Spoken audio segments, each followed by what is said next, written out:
It is the WCS Asia Finals, one of the finest tournaments all year, to be honest. Yeah. What top-end, high-quality players we have. The games are getting better and better every round. Yeah, that's for sure.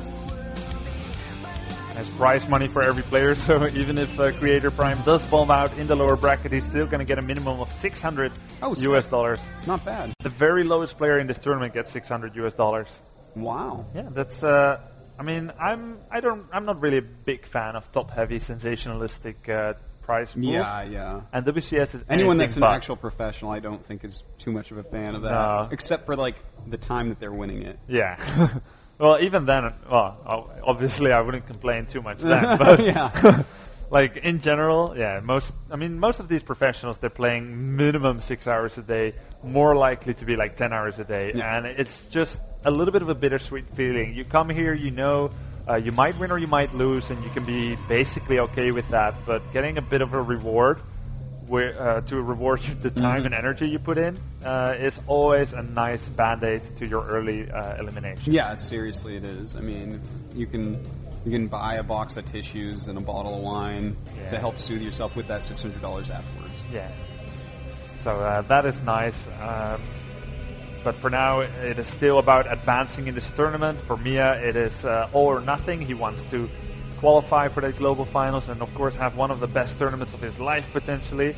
Whereas Creator, he has enjoyed a recent amount of success in various tournaments, winning the TSL 4, which he really, I don't think, got enough respect for due to various reasons, but it was such an impressive run. He beat all the races. You know, sometimes you have those tournaments where someone just displayed excellent TVT and won it, like the GSL World Championship, where Volt won, right? Well, that was the Super Tournament. Oh, that's what I mean, yeah. The Super World Tournament was the MVP. Tons of TVTs, obviously super impressive, right? But Creator, he met all the races, showed a mastery in every matchup, and that was just truly impressive. Now, can he remove the object that is called SlayerS.Miya from his path? I tell you what, man, Miya's style, like what we were talking about before, just the fact that he's playing like a turtle Zerg with a lot of infestors. I mean, Creator went to that late game, wasn't terrible at it, I guess, but that's not his strength. It wasn't inspired, right? No, it wasn't. Creator's at his best with Blink Stalker timings, with Colossus plus Blink Stalker timings, not with Mothership Endgame. Okay, you want to see Mothership Endgame? Let's watch Miya against Seed. Yeah. Okay, that's going to be insane, but that's not the strengths of Creator. So if Miya can force it into that again, albeit a harder map to do so on, that would really behoove him.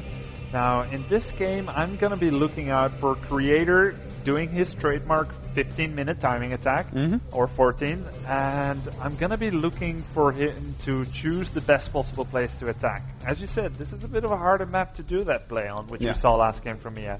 At the moment, where Zerg is on 4 bases, usually with their 4th base, in this particular situation, on the right side, Zerg has to make a choice. They're going to Spinecrawler, usually the middle, around the Zilnaga Tower, but they can't also Spinecrawler everything at the 4th base while having enough to defend that 15-minute timing. If you combine that with the War Prison as a Protoss in the main base, you have all the ingredients to make an attack like that work if you do it well enough. And you can rely on Creator to do that attack well enough. Oh, certainly. And in fact, I mean, he is good at multitasking. Yeah. I feel like some people don't give him enough credit in there, but some of the builds that I've watched him do require a lot of multitasking. He can do it very, very well. He's a young kid. He's got those fast hands that we always hear about. Yeah. So that's definitely, that's what I expect to see here as well. I have to completely agree with you on that. So it's going to be a much harder map for Miya, but don't forget, if he does play a Turtley style again, which again, it is harder, as long as he doesn't lose too much, he's going to be fine. Yeah, he should be fine. And another element of Ohana is, as we said, it's a bit of a mini daybreak. Creator is not going to get that 56.9% chance to do a base trade situation, which we saw in the last game. Because I felt like last game went even better for Creator than we could have possibly expected. He killed almost every building that Miya had. And had he actually tried to go for the spines, he would have had maybe a tiny chance to win the game. Well, the way that Miya was controlling his spines, Creator was not even looking to do that, but the way he was controlling it, I feel like absolutely could have killed him off. Yeah, like, if he had skipped carriers at the end when he was remaking carriers and stuff, if he just goes blink stalkers and just is really coming in from multiple angles and just trying to blink in and suicide on it when the Broodlords are somewhere else, I feel like he might have been able to. Yeah, I do have to agree with that. And after that, if there was a chance for Miya to still get drones and make hatcheries, at least that's a stationary target for Creator to try and engage against. Sure. And he might have been able to do something. But that's going to be harder on Ohana. You can't really pass by your opponent who is a Zerg that easily on this map. Not as easily as on Entombed Valley. Yeah, certainly not. Well, we have the 3 bases here for Miya. As far as Creator goes, he's adding the additional gates. He's getting his Robo. He's getting his Twilight. The Twilight lining up really well with that +2 attack upgrade. Yeah. I think he's going to go ahead and expand. Yeah, I think he's going to throw up his Nexus at the 9-minute mark. He's going to get maybe 1 Observer first and then Immortal production. And that was exactly the same time the Twilight finishing off, almost exactly as the attack upgrade. So if he starts his second attack immediately, there we go. I don't think he's going to upgrade, Chrono Boost Blink too much. Yeah. I think he is getting that attack upgrade just to get his 3rd attack upgrade early enough. And the way he's done it so far, that's going to finish at 14 minutes. Yeah. If we see, I would expect to see him. I would expect to see Creator throw up a Rogobay around the 11-minute mark as soon as he eliminates the potential drop type of play from Zerg, which you said that Comm does a lot. As soon as you know it's not going to be the 200 supply drop, he would just throw up the Rogobay right away to get his Colossus ASAP. And this is a perfect scenario for this map for Creator for who he's playing against. I really like to see that he's doing this. I feel like he has a good chance right now. Do notice that 1-1 for Zerglings is on the way. Yeah. And that's pretty cool because it is going to be a little bit late of a Colossus. He's not going to have to invest in Roaches. That's going to allow him to really get his economy exactly where he wants it. He's not wasting any gas whatsoever either. Yeah, that's true. He's also only made 6 sentries. That's too many links getting in, actually. Yeah, I'm actually surprised he did that and that many got in. But the sentries, how many is he actually going to end up losing? He had to use 0 a ton of force fields. But he still has his sentries alive, so that was definitely a failure there. Yeah, I thought it was going to be worse for Creator, but he didn't actually end up losing any sentries, just energy. Now, since he isn't looking to do a timing just yet, he's going to be close to full energy once again once he actually wants to start using that. But 32 more Lings on the way. I think we're just going to see more and more aggression here. But again, with this +2 attack just finishing up, he can even warp in Zealots because there's only +1 carapace on those Lings, and they're going to do reasonably well helping him defend. Wow, pretty low drone saturation in the main base. He's got roughly 30 drones or so at the 3rd, and only 12 on the minerals in the main base. Getting a 4th though, so don't worry, his economy is going to be just fine. Now, I played this style, this exact same build order against Shet in MLG, and the way that he beat it, once he recognized what it was also to skip Roaches, to go 100 drones, and just play the entire game off of 90 drones. Just play off 9 drones, because you know it's not going to be a 10-minute, 11, 12-minute timing, it's going to be a 14-plus minute timing. Well, Chef does love to play those 100 drone strategies, man. I've seen more than one of those from him. Now, the Dark Shrine's coming up. I didn't expect this. Okay, Creator has 2 types of 14, 15-minute timings. It's this one, and it's the one with Colossi. And this is a pretty cool version as well. It can be pretty good against Mutalisks. And the way that he's going to do it, he's going to just make tons of Immortals and Stalkers. He's never going to stop Immortals. And then he's going to send DTs to various places while doing the main fight. And it's pretty cool, because usually, 1, Zerg doesn't expect it. 2, Zerg doesn't have money to make spores and spines everywhere just yet. He's going to definitely be able to kill that base in the 4th. And also, look at that Observer. It's seeing there are no spores in places. It makes a lot of sense because, he's getting that great scouting done, but not just that. If you send, let's say 3 DTs to a side hatchery, if Zerg reacts immediately, they can save it. Yeah. But if they take any time to react, which they have to because they're micro in a different battle, because all their units are up there, they're just going to lose the hatchery just about no matter what. Yeah.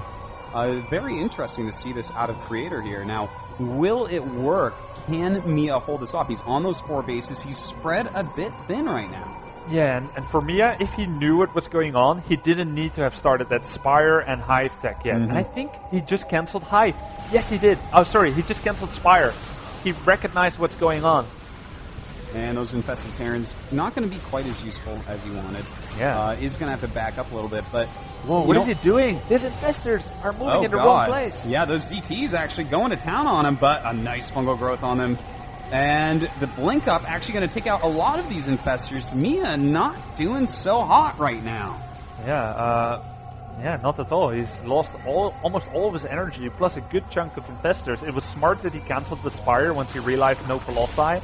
And he's probably going to go like only Lynx with Adrenal, or maybe for Ultralisk, but that is neither here nor now. Creator's not going to wait that long necessarily. It's all about what's going to happen in this next minute as Creator is looking to kill this 4th and then go home, or kill the 4th and maybe try to finish off the game. However, I think there's too many Infestors to go for an actual kill mode. I think what he has to do is go for the 4th, kill the 4th off, and then back up. Because unless Miya half-ass attacks into that attack and loses a chunk of his army, he should have too much to actually be broken by this composition right now.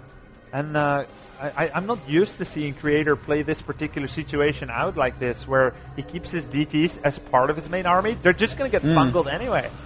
Yeah, they certainly are. I thought he'd at least make them into some Archons. In fact, they're stuck behind a lot of his units, and a lot of Fungals going down. Creator with a really weird committal here. But it's gonna probably work. Yeah, I mean, the Infested Terrans, he can actually back up at this point. There's almost no real units left. But does he even have to? Whoa, I have to say I'm a little bit surprised by this. All the energy is gone, and Creator just has tons of stuff. He has this huge army, 3 attack upgrade is finished, armor's about to finish now, and he just broke that with DT Stalker. He used DTs like they're Colossi. It's kind of funny. I'm confused by exactly what I just saw, because especially in that last battle, we saw very little usage of the DTs. I think a lot of this may have had to do with that earlier engagement where he picked off a lot of Infestors, a lot of energy was used, but no gain was had. Yeah, 0 gain was to be had. And now Creator's going to just go for the kill move.